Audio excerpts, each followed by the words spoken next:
Well, I said, tell me your schedule. And they'll go, well, I go to work and I work 9 to 5 and I come home, I'm exhausted. And so, when am I going to start a business? I said, well, what about the other 8-hour shift? Because that's what I did, right? I had to be able to work from 8 to 5 in a normal job. And then I started working as a janitor because I worked my own hours in the middle of the night. But I worked 8 to 5 and literally I'd come home, I'd get a bite to eat, and then I'd start my work at 6 p.m., 6:30 p.m. And I go from 6:30 to 2 a.m. And I'd get another 7-8 hours in. And that's how I built everything in the beginning. That's honestly what's required. And to not do that is to cheat yourself.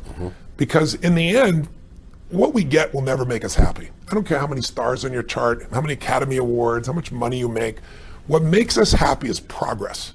Progress equals happiness. If you're not growing, you're dying inside. Getting things is not going to make you happy. That's good news in a tough economy. It's a good reminder. It doesn't matter what you get. Doesn't matter whether it be money or opportunity.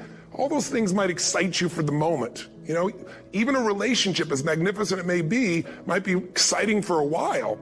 But if you don't keep growing, that relationship isn't going to stay exciting.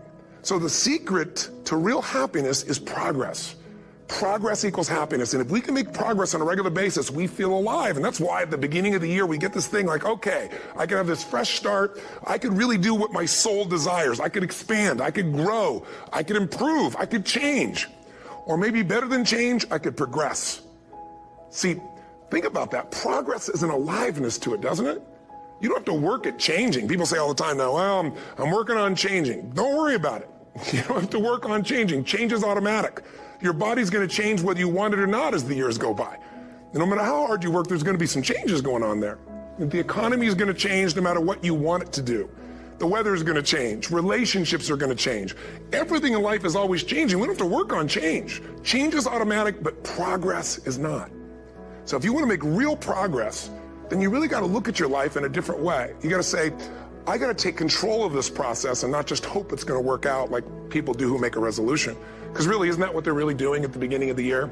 They're saying, well, here's my resolutions for the year, and they really basically tell you their wishes. It's their wish list. It's what they hope it all comes together. And then they call it a resolution, but they don't know what a resolution is. When you resolve something, to have a resolution is to resolve it. When you've resolved, this is how it's going to be. That's when you cut off any possibility except the thing you've committed to. It's like the old adage, if you want to take the island, you burn the boats. Because when you burn those boats, there's no going back. You're going to find a way to make things work. And most people, they're stating what they hope will come together. And if it doesn't happen, then they're disappointed, but they're not too disappointed because they're not too vested. What does it take to successfully create a lasting change in your life? To not only have a New Year's resolution you follow through on, but really have a lasting change? Well, the first step for lasting change is very much like making a New Year's resolution. Fundamentally, it's the same. The first step is you got to have a vision for what it is you really, truly want. Not what you think you want or what you should have. I mean, what are most people's New Year's resolutions? I'm going to stop eating sugar. I'm going to stop smoking. I'm going to lose 10 pounds. The problem with that is it's not very inspiring for most people. It's not telling you what you're going to get. It's only what you're not going to do. And it's kind of hard to have you move forward with that. A vision is about what you're here to create. A vision that really works is one that excites you. If you say, well, my resolution, my goal, my outcome for this month, this week, this year is to lose X number of pounds, that's okay, but it's not very compelling. It has to be a compelling vision. It's got to have something that has the power to pull you, not something you have to push yourself to do. Those are two different kinds of motivation. Push requires willpower, and willpower never lasts. What will last is pull. Having something so exciting, so attractive, something you desire so much that you have a hard time going to sleep at night and you get so up early in the morning to rock it and take it to the next level. That's what you're looking to create. And that isn't easy to get. But one of the reasons we do seminars and events and we say, why do that? Why not just read a book or something? Is because when you get in an environment where you're with people that are being put in a peak state, like when you're going to a sporting event, if you watch a sporting event at home, it might have a certain level of excitement. But when you're in a stadium with 50,000 people, suddenly it has a whole different level of intensity. And we feel that. And the bottom line of our follow-through comes down to our emotional intensity. In a different state of mind, you're going to come up with a much better and a more exciting vision than if you're sitting on the couch going, okay, what are my new resolutions for this year? And you're doing it the morning after the new year has started and you're a little inebriated and the football game's on in the background probably not going to have the power of focus there, probably not going to have the power of the energy to create something that's going to pull you for this year. And you got to do that. So it's got to be a vision that's compelling, something that you know it's going to be a gift to make sure that it happens. And also, along with that compelling vision, you got to have strong enough reasons that you're going to follow through when the going gets tough. That's one of the biggest things missing for most people. They say, this is what I want to do. It's not very exciting, it's not very compelling, but most importantly, they don't have strong enough reasons to push themselves through what's going to be necessary to get that dream, to get that goal, when the inevitable challenges come up, when you're starving, hungry, and you're trying to go on a diet, right? When you got no time and you're stressed out and you haven't worked out still, and that's what you're supposed to do. When the economy gets tight and what you thought you're going to do doesn't work, and so you give up on the goal instead of finding another way to get there. You don't let the fear take you over if you've got strong enough reasons. Those reasons can be positive, or those reasons can also be negative. They can be, if I don't do this, this is going to cost me. And if I do this, this is what I'm going to gain in my life. Reasons come first, answers come second. If you get a compelling vision and you got strong enough reasons that will push you through the tough times, you're going to do things other people don't do. Instead of collapsing, even if you get off target, you won't go, oh, I blew it. You'll get right back on target, make the change, make things happen. And I know you've done this in many areas of your life. Just think about it again. I'm not teaching you something really new here today. I just want to remind you of what your soul knows. You got to change, you got to improve, and you got to go through a simple process fundamentally to make that progress. First step, vision that's compelling. Second step, make sure that there's strong enough reasons to follow through. Third step, you got to review it and feel it every day.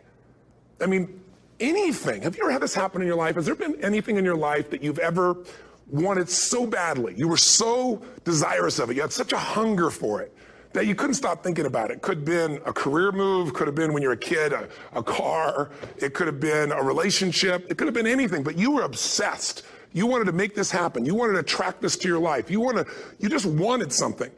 And you didn't even know how to get it. But it was so compelling to you. You kept thinking about it every day, envisioning it, imagining it, feeling it. And then stuff happened. And suddenly you started to attract people or situations to your life, and it just came together. Like, you didn't even have a total plan. It was just that it was so a part of your focus with so much intensity and emotion so often that it sensitized you to notice anything that could get you there. There's a part of your brain called the reticular activating system. For short, we call it the RAS. That part of your brain determines what you notice in the world. And it's really important because when you set a goal, when you get really clear on a vision, and there's strong enough reasons, and you review it enough, and it becomes a part of you, that part of your brain says, anything that relates to this, I need to notice. It's like, did you ever buy a certain kind of car or maybe a certain outfit, and suddenly you see that car everywhere, or those outfits everywhere? Well, you know, the cars were always around, but why do you see it now?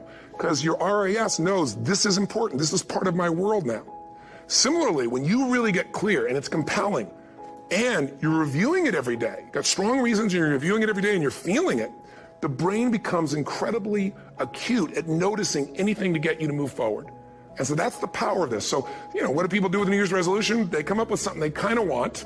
It's not a compelling vision. They don't really have strong enough reasons, and they never review it again until they notice that they broke what they said they really want to make happen, because they didn't really resolve. If you resolve, you got the vision, it's compelling, you review it daily, and you feel it, you envision it, and you experience it. Simple as it sounds. Now, ultimately, what is this really about? Ultimately, if you're going to have lasting change in anything, you're really talking about just raising your standards. I mean, I always tell people, if you want to know how to change your life, I give it to you in 3 words, boring as it sounds: raise your standards. And what does that mean? Corny as it sounds. Raise your standards. Oh, thank you for the breakthrough thought, Tony. I'm glad I wasted my time watching this little email with you. But think about it. Lasting change is different than a goal. You don't always get your goals, but you always get your standards. Maybe it would help you is to think about it this way. I try to explain standards to people with a different set of words. Think of it as everybody in life gets their musts. They don't get their shoulds. Like, think about it. Most people have a list of shoulds, don't they? Don't you have a list of the shoulds, things you should do, you should follow through on? I should lose some weight, I should work out more, I should make more calls, I should respond more rapidly to my email, whatever, you know? I should get into the office earlier, I should be, more confident. Whatever your should list is, people love to have their should list be met, but it's kind of like New Year's resolutions. If it does, it's really exciting, but if it doesn't, which is most of the time, it's a little disappointing, but you kind of know it's not going to happen. But when you decide something is a must for you, an absolute must, when you cut off any possible, you say, I'm going to find the way or I'm going to make the way.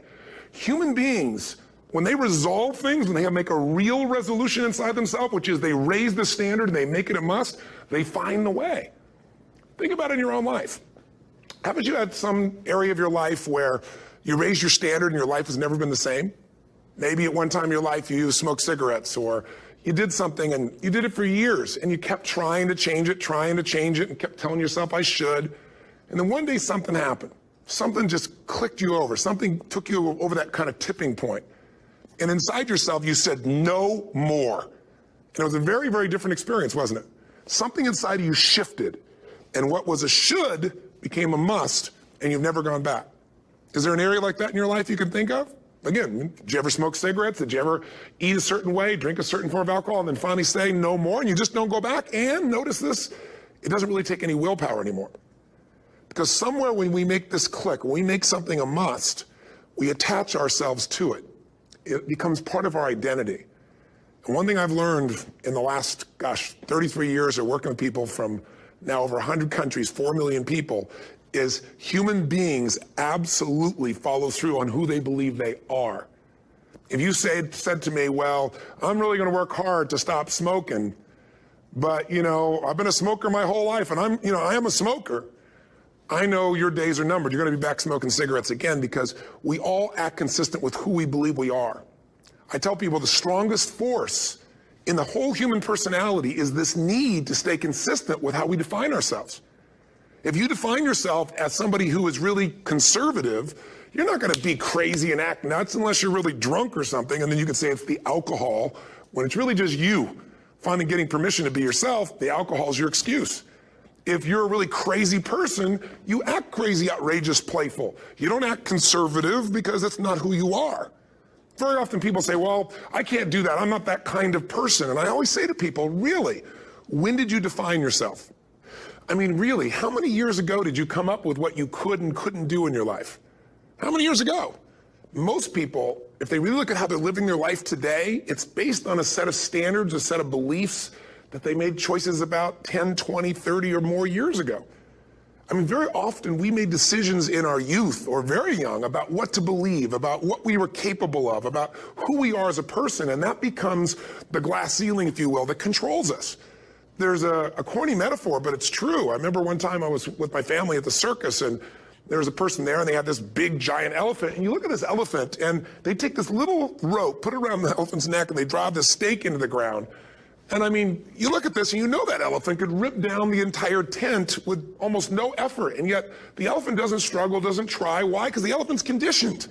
And they take that elephant and condition the elephant when it's a baby elephant. That's how they train them. When it's a little baby elephant and it doesn't have the power yet, they put a big rope around it and they drive this huge stake in the ground, and the elephant fights and fights and fights. And one day, finally, that elephant decides, I'm not capable of pulling this out. And once that becomes the definition of an identity of anyone, an elephant in this case, they don't even try anymore. It's just who I am, that's how it is, that's just the way it is in my life. I'd like to ask you to take a look at any place you've got a limitation and ask yourself, when did I decide to accept that limitation? And you may not even see it as a limitation. You might see it as just that's who I am. But so often in our lives, we've adapted to be a certain way so that we don't fail or so that people will like us or respect us, but it's not necessarily who we are. Joy comes when you're spontaneous. It's really hard to be truly happy when you're not being yourself. And most of us have no clue who we are. And so a big part of my work, if you've ever been to an event, is to get people to do things spontaneously without thinking, because that's when the real you shows up. That's when the energy comes alive.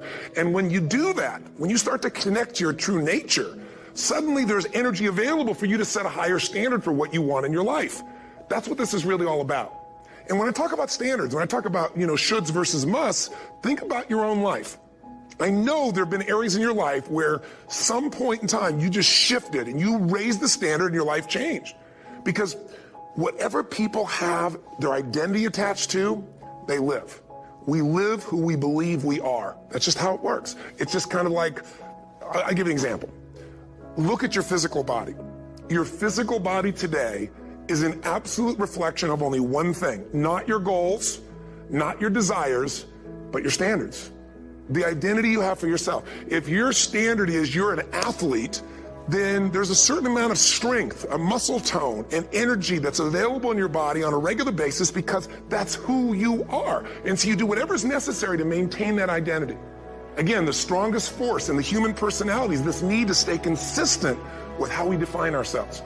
Because if you don't know who you are, you wouldn't know how to act. Once you lock in on that identity, your brain finds a way to keep you there. If you say, man, I'm overweight, I've always been overweight, I'm big boned, and that's the story you got, then you're gonna always find a way to get back there. That's your settling point. That's your identity. That's where things lock in.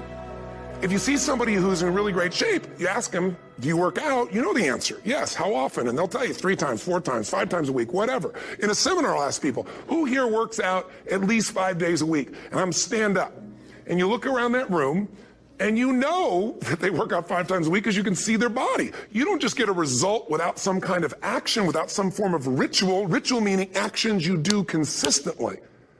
Now, do you think those people that are out there working out 5 days a week, do they have more time than you do?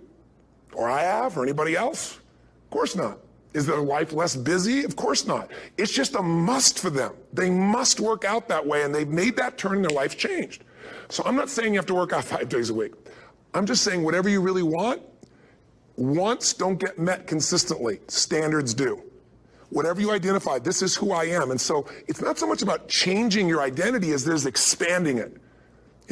Deciding that, instead of your goal is to lose 10 pounds, which is not compelling, what if your vision was to get back to my fighting weight? This year, this month, this next 90 days, I'm going to transform my body. I'm going to take on a new challenge. I'm going to find some technique or strategy, there's a million of them, that can reframe myself where I want to feel younger, stronger, more vibrant than ever before. Here's my reasons. Because I want the energy to really make my life work. Because it's tough out there and I want to be stronger than I've ever been before. I want to go in front of the mirror and if I'm naked, not, want to laugh. I want to look there and take a good look and go, yeah, I'm proud of whatever I see there. Whatever it takes, something's going to make you laugh, smile, something that's going to tease yourself, but something's going to move you to another level. If you identify yourself in a new way and you own that every day, and that becomes the standard of how you live, you'll find the way to make that standard real. Money's the same way. Think about it. It doesn't matter what's happening, quote unquote, in the marketplace. People that make money find a way to make money no matter what, don't they? I mean, most people's standard is to pay their bills. So that's what most people find a way to do, even when economic times get tough. Most people, if that's their absolute standard, they find a way. Some people's standard is pay their bills most of the time. And so most of the time they do. Some people's standard is not just to pay their bills, but to take care of their family and maybe even some of their friends. And they find a way. In fact, some people may be in a family where they don't have enough money. They barely have money to pay their bills. They work their guts out. And then somebody, their mother, their father, somebody else, their sister gets ill, and there's not enough money to take care of it. Nobody else has money in the family. They don't either, but they find a way to get that money to take care of their mother or father, don't they? And pay their bills. They never could do it before. Why? The situation made them raise their own standard. And not everybody does that. Somebody else in the family might have money and still not take care of their mother. It all comes down to the inner game, my friends. Changing your life is a change in the inner game. The outside world you can't control, but you have absolute control over this one if you learn the dynamics of what shapes you. And identity is one of those simple, clear, fundamental basics that if you start to shift it, everything else will shift in your life as well. Some people, by the way, have to have more than enough money to do what they want, when they want, where they want, with whomever they want, contribute the way they want. And if that's their must, they find a way. I know that sounds overly simplistic, but it's true. Somebody once said you could take all the money in the world out of the hands of everybody, out of all the wealthy people in the world who are really successful, give it to other people. It wouldn't take too long. Those people would have it back in their hands. It's not because they're manipulative. It's because they have a standard. Some are manipulative, don't get me wrong, but they got a standard of what they're going to find a way to make happen. I'm just simply saying to you, take those 3 magic words and live them. Raise your standard. And if you really want to do it, then I'll tell you the most important secret. Have you ever done this? Have you ever told yourself you're raising your standard? Okay, I'm going to go make this happen. I'm going to go make this much money. I'm going to transform my kids. I'm going to create the ultimate relationship in my life. I'm going to transform my body, whatever it is. And then you don't have strong enough reasons and you don't use it. You don't follow through. It's because you didn't back up your standards with what makes those standards real, and that's rituals. Rituals are where the power is. whenever we do our Robbins results coaching, and we say Robbins equals results, the way we get results with people, it's the same way if you listen to my Ultimate Edge program, or back in the old days, Personal Power, or if you went to one of my seminars. You know what I do is I take these huge challenges you got and we break them down into little bite-sized steps. Little things you do each day that after you do them, you get so much momentum that it's easy to succeed. You're not overwhelmed. You have these victory day after day after day on little things. If you went to Ultimate Edge, I'm sure you learned about the hour of power, or the 15 minutes to be able to be fulfilled, or 30 minutes to thrive, where you literally just condition your body and emotion with a couple little rituals. So it doesn't matter what's going on in your world. You feel that strength, and it's not fake. It's not some pump up. It's coming from inside you, and it works. Rituals define us. See, all the results in your life are coming from your rituals. They start with a standard and then have rituals that follow it up. Like, for example, if you are where you want to be physically, you have very different rituals than if you're not where you want to be physically. If you're overweight, you and I both know you got a different ritual than if you're physically fit. Completely different. You get up in the morning, what's the first thing you do if you're fit? Your shoes are there, you roll over, doesn't matter how you feel, you put on your shoes, you lace them, you start walking, or whatever that ritual is. If you're overweight, you roll over and you have a very different ritual. You might roll over several times to turn the alarm clock off. You go in and get your mocha, smocha, whatever, special coffee. You stop by at Starbucks, whatever the case may be. You have your nice sugar muffin. It's supposed to be really nice for you. Whatever you do, it's a different ritual. If you have a great, passionate relationship, you have very different rituals in how you come home than if you have a lousy relationship. When you come home and the first thing you do is you're tweeting somebody, or you're emailing, or flipping on the news, or you don't even come home. And what are the rituals? Whenever I study people that are successful, what I look for is what's the standard they hold themselves to? And then what are all those little rituals that add up? Because think about it. Success and failure are not giant events. They don't just show up. You don't just suddenly become successful or suddenly have this cataclysmic event that makes you fail. It may look that way, but failure comes from all the little things. It's failure to make the call. It's failure to check the books. It's failure to say, I'm sorry. It's failure to push yourself to do things physically that you don't want to do. And all those little failures day after day come together until one day some cataclysmic event happens and you blame that. That event happened because you missed all the little stuff. Do you agree with me? And success, by the way, is not some overnight event. It's all these little things. Success is having a vision. Success is making it compelling. Success is really seeing it and feeling it every day with strong enough reasons. Success is feeling the sense that I'm here to grow and I'm here to give something to the world more than just myself. Success is caring about other people. Success is calling and saying, I love you in the middle of the day for no damn reason. Or sending a note. That'll change your relationship. Have a ritual of something funny, playful, or a surprise you do. How many relationships are dead today because they have no surprise rituals anymore? You need to have some rituals, some cool things you do that nobody else does that gives you a better life than anybody else has. All the little stuff. That's where success comes from. In business, it comes from delivering more than anybody could imagine. All those little things add up. People go, wow, that's who I want to do business with. It's true in any area of your life. So if you look at somebody who's really successful and you think, wow, they're so amazing, they're such a genius, you got to dig underneath and you got to remember something. People are rewarded in public for what they've practiced for years in private. Myself and my business people say, how do you get up and speak? And you have no notes and you go for 3 days and nights and the room is like, everybody's wired and it's incredible. It's like a rock concert. How do you do that? How do you have that confidence? Oh, it's not confidence, it's experience now. But I did so much behind the scenes and I still do to make things right. How many people would know that since the time I was 17 years old, before I walk out on stage, still do to this day, wouldn't need to do it, but I still do it, I never walk out there without being in an absolute peak state of mind. There are days my back is hurting, my throat was hurting, or I may have had a challenge, or my father passed away, and I've still got to deliver for these people because my standard is give my all every time. Every event has to be better. Talk to anybody who's been to our events for 5, 10 years, some of our trainers, and I'll say, I don't know how he does it. He always finds a way to make it better. That's not an ego thing. That's a standard in me. I have to find the way. And my ritual, though, is I prepare, I think, I gather new information, I figure out how to put something across better. What do people need? I spend time with our customers. I see what's going on. And before I get on stage each time, I have this little ritual. to put myself in a state of mind. And I did it starting like 17 years old. I started doing it. I'd say, I now command my subconscious mind. And I say this out loud several times, this little phrase, set of phrases, as an incantation to kind of condition my mind and body. And I'd say, I now command my subconscious mind to direct me in helping as many people as possible today by giving me the strength and the emotion and the humor and the brevity, whatever it takes to show this person and help this person change their life now. And I started that with a person when I worked with people one-on-one, and I would do that for 45 minutes driving in my Volkswagen to go serve and coach somebody for the first time. Now I don't say that person, I say these people, and I can go out in a room of 10,000 people and deliver for 50 hours, and I do it every time I come back on stage. It's a ritual to go into peak state. Peak states don't just show up, they don't interrupt you. Great ideas don't interrupt you, you gotta pursue them.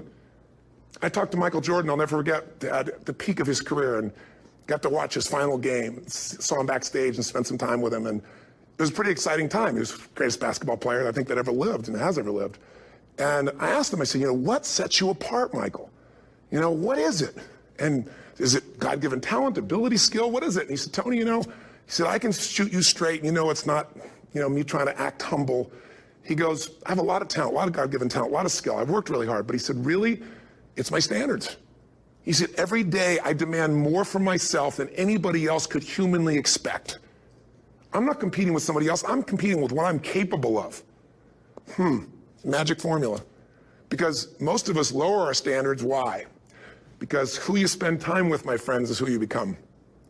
One of the biggest reasons I started going to seminars when I was like 17 is I had nobody around me as a great role model. I could read about somebody, but being around people, being in that environment was very different. Finding a way to go to work with someone who lived that standard of life was very different.